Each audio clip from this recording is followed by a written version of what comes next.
दोस्तों नमस्कार। दोस्तों प्रधानमंत्री नरेंद्र मोदी जी का तीसरी कार्यकाल शुरू हो चुका है और तीसरी कार्यकाल का कल 24 जून को पहला सत्र शुरू होने जा रहा है, जो कि मोदी जी के सामने इतनी विशाल विपक्ष 234 और कुछ छोटे दलों से और निर्दलीय जो कि इंडिया गठबंधन में शामिल हो चुके हैं, टोटल 244 के आंकड़े तक पहुंच चुकी है इंडिया गठबंधन।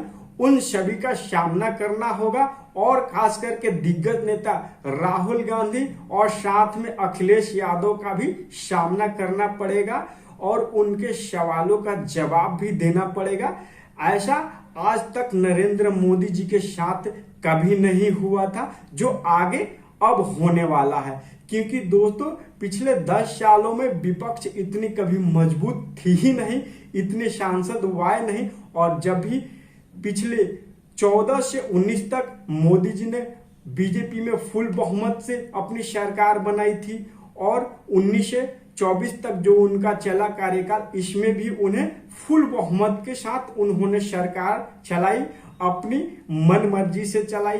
विपक्ष का कोई उसमें रोल नहीं था। यहाँ तक कि दोस्तों उन्होंने जब गुजरात में मुख्यमंत्री जब थे, वहां भी उन्होंने इतने विशाल विपक्ष का कभी सामना नहीं कर सके हैं और पहली बार इतनी विशाल विपक्ष का सामना करना पड़ रहा है, जिसमें दिग्गज नेता, युवा नेता अखिलेश यादव और साथ में राहुल गांधी जी का भी उनको सामना करना पड़ेगा, जो कि पिछले बार की तरह इस बार नहीं हो पाएगा। पिछले बार 2023 में आपने देखा होगा, हम सब ने देखा कि किस तरह से स्पीकर माइक को बंद कर दिया जा चुका था जब राहुल गांधी अपना बात रख रहे थे अडानी को लेकर के। उस समय बहुत सारी इस तरह की देखने को संसद भवन में मिल रहा था।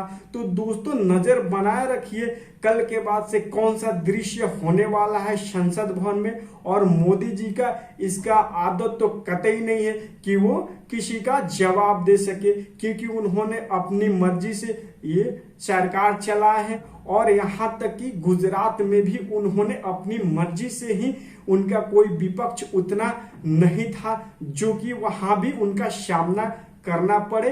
तो दोस्तों पहली बार इतनी बड़ी विपक्ष का सामना करना पड़ेगा। और दोस्तों राहुल गांधी ने पहले ही ऐलान कर दिया है कि जो अभी काफी सुर्खियों में नीट पेपर लीक होने का जो चर्चा चल रहा है और हो चुका है, ये भी संसद भवन में उठाने वाले 24 लाख स्टूडेंट से बात करना चाहता हूं जिनको नीट पेपर लीक से नुकसान हुआ। सड़क से संसद तक हम आपके साथ खड़े हैं। 24 लाख स्टूडेंट से मैं कहना चाहता हूं, आप अकेले नहीं। और साथ में दोस्तों ये भी सुनने को मिल रहा है, सोशल मीडिया पे काफी सुर्खियों में आ रहा है कि आप देखे होंगे कि पिछले 7 सालों में टोटल 70 पेपर लीक हुए हैं। अब पिछले 7 साल में 70 बार पेपर लीक हुआ है और 2 करोड़ युवाओं को पेपर लीक से नुकसान हुआ। एक साथ हम ये लड़ाई लड़ेंगे और ये लड़ाई जीतेंगे। मेन इशू जो है वो हमारा पेपर लीक है। So it's not only about 24 lakh NEET students, it's about whole family. There was a digital leak also this time. हमारे सोशल मीडिया अकाउंट्स बैन किए जा रहे हैं, हमारी वीडियोस डिलीट की जा रही है। मेरा नाम हो जैसा नहीं हो पाता। और आपके हाथ में अगर आप क्लैरिटी से खड़े हो गए और पीछे नहीं हटे तो दोनों को आपकी बात माननी पड़ेगी।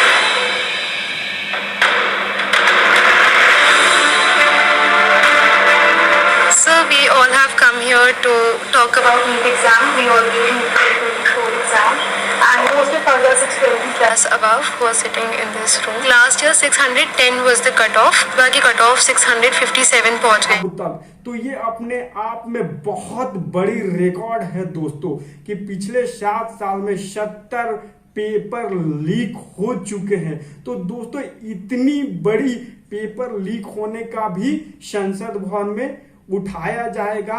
तो इन सभी सवालों का जवाब मोदी जी को देना होगा, उनके मंत्रिमंडल को देना होगा। ये अब कतई नहीं हो सकता दोस्तों कि स्पीकर माइक बंद कर दे। तो दोस्तों ये सभी हम सबको देखने को मिलेगा और कल के बाद से देखा जा सकता है कि किस तरह से सदन में हंगामा होने वाला है। और मोदी जी का इन सब का जवाब देना होगा। यहाँ तक कि दोस्तों इनके कार्यकाल में अभी कुछ ही मंथ पहले उड़ीसा में ट्रेन हादसा हुआ और अभी कुछ ही दिन पहले आपको एक और ट्रेन हादसा। इन सारे सवालों का जवाब देना होगा मोदी जी को और उनके मंत्रियों को। तो दोस्तों आप देखते रहिए और निगाह बनाए रहिए कि इस बार मोदी जी की किस तरह से संसद भवन में घेराव कर रहे हैं उनके जो अपोजिट है इंडिया गठबंधन की तरफ से जितने भी सांसद है। तो दोस्तों इतनी आसान नहीं होने वाली है 2024 की मोदी जी के लिए। जो पिछले 5 साल 19 से 24 तक और 14 से 19 तक जो था वो हाल तो अब कतई नहीं होने वाला है। तो दोस्तों आप नजर बनाए रखिए और देखते रहिए किस तरह से मोदी जी इन सब सवालों का जवाब देना पड़ेगा। यहां तक कि उन्होंने दोस्तों कभी सवालों का जवाब नहीं दिया है और इस बार देना पड़ेगा। तो दोस्तों उम्मीद है कि आप सब ध्यान बनाए रखिए। फिर मिलते हैं दोस्तों। थैंक यू दोस्तों।